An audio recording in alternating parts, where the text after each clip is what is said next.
Next up, Kathleen.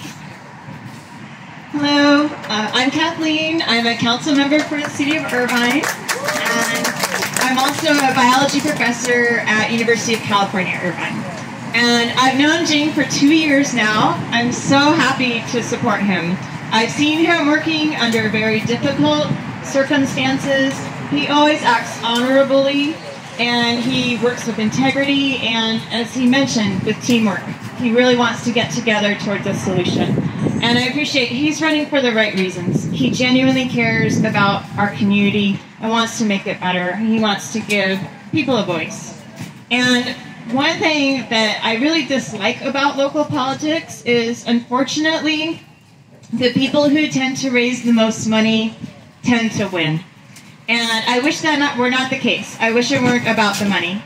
But the problem is that people at the more local levels, we don't have a lot of name recognition.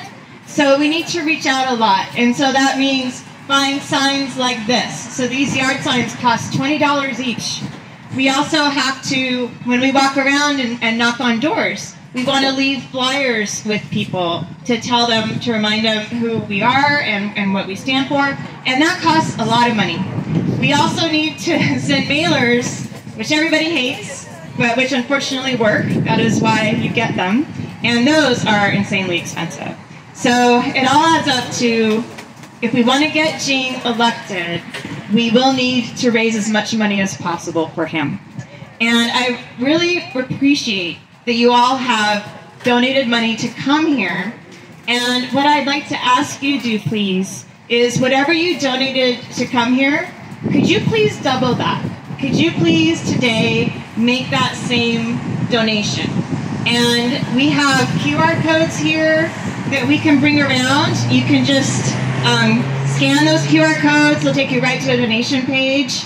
If you can't afford to donate something large right now, you can also do monthly installments. Is that right, Jing? Yeah, so even if you can only afford maybe $50 a month, between now and the election, that will really add up to a lot. And another thing that Naz mentioned is we're coming up on a fundraising deadline. On June 30th, Jing has to turn in to our city a list of all of the money he has acquired. And everybody else has to too. And everybody's going to be looking at these statements. They're publicly available, and they're going to be deciding what to do based on that. And if Jing has very strong fundraising for this deadline, it will scare people away from declaring to run and potentially running against him. So earlier is better in terms of donating. So please, please, if we want to get Jing in office, it would help so much if you could please do an additional donation today. And thank you very much.